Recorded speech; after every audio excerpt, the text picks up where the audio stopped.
Well, let's start with the ones that you don't like, wind and solar. There are places where it makes great sense. I mean, Sure, Texas yeah. is the #1 wind state for good reason. My home state of Iowa is #2. The whole Great Plains are brilliant.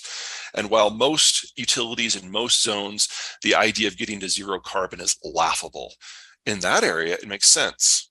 Also, West Texas is a great solar zone. And yes, it takes a lot of land, but if it takes a lot of land that's not in farm use, like in, say, West Texas, that's great. So the first metro in the United States to likely go 100% green is freaking Dallas Fort Worth. And I don't think there are environmentalists in that city, but Yes. they just happen to be at the nexus of the right things.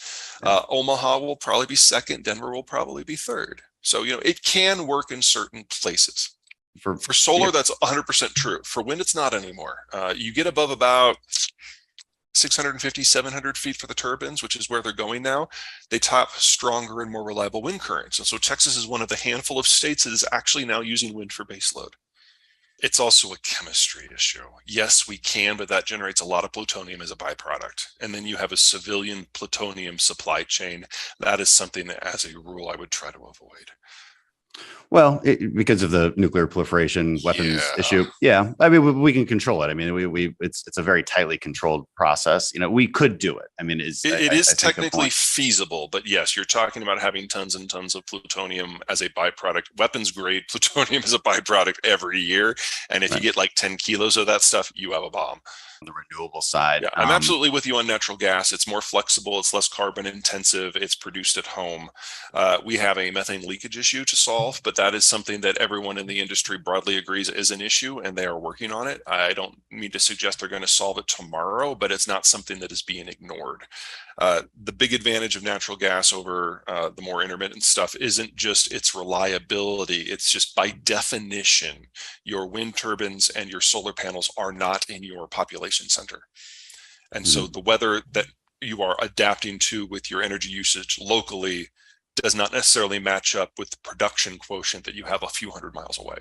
Natural gas, you don't have to worry about that. Natural gas plants, as a rule, are located within 50 miles of their population center, and they can ramp up and ramp down in 10 to 15 minutes. Do we need to get our heads out of our, what, to if we're going to again survive in this new world? I think that the low hanging fruit for the United States, and a lot of that is just recycling. The Japanese have shown that if you mine your own trash, you can solve about half of your material inputs issues in a relatively low cost environment. Yeah, interesting. Not as low cost as we have become used to in kind of this throwaway society that we have around the world for the last 20 years, but something that would Mm-hmm. not generate too much of an inflation pulse, and you don't have to pay that once. Additionally, while there are huge restrictions on every industrial commodity, whether because the processing is China or the sourcing is in Russia or it's in Africa or wherever it happens to be, people forget that we have the whole Western hemisphere here. And most of what we need, not all, most of what we need is within the hemisphere. Now, that, if anything, maybe requires a little bit more of a mindset shift than simply regulation at home. We have to have better relations with countries like Bolivia, which is Mm-hmm. a country that is very difficult to have a positive conversation with for anyone. But the materials are here.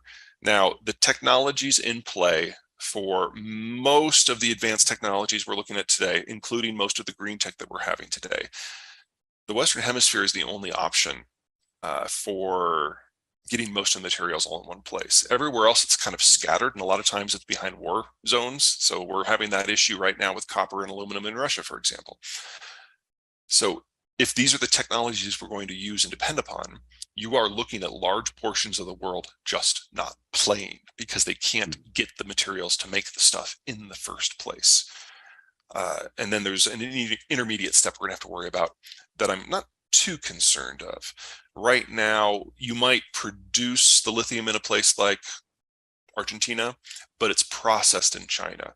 The same happens for iron ore. The same happens for bauxite. All the processing is in China because it's a low value added thing that the Chinese workforce can do that's very capital intensive. It kind of plays to their strengths with the way they manage. We're going to have to rebuild a lot of that somewhere else. Now, luckily, the United States is going to have the smallest capital adjustment. I'm anticipating a bit of a financial crisis globally. For the US, it'll be less intense. And the United States, courtesy of the shale revolution, has the cheapest electricity in the world. So we're already seeing a lot of steel foundries coming back. Aluminum is starting to kind of sniff around the edges. Copper will probably be next. And there's nothing about lithium processing that is necessarily difficult. It just requires the space and the energy. I'm not so concerned about lithium because I don't think it's a very good battery chemistry. I would rather see us invest more in finding a better chemistry, but one miracle at a time. It was a moment in time. You need a lot of young workers, and the world is running out of those. You need a huge degree of interconnectivity, and we're probably going to see the world breaking up a bit. And you need a huge amount of capital to fund the research. And with the baby boomers moving to retirement, they're taking their money with them. And then finally, you need a huge market to apply it to generate the revenues for the next wave. And that requires an unbroken market, and that is already gone. Africa is a series of 5 stacked plateaus. The internal transport's always been difficult. And so once the world industrialized or started to industrialize in the early 1800s, the Africans couldn't take advantage of those technologies to the same degree that a lot of the rest of the world did. And so technologically and economically, they got left behind. Looking forward, it's a mixed picture. Part of it is as the global system breaks up, a lot of the African countries are going to have some of those materials that the rest of the world really needs.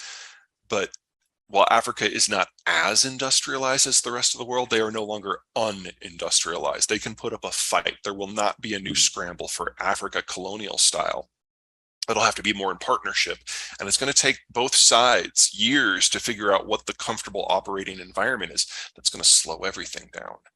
And in the meantime, we are going to have global food shortages that start at the end of this year.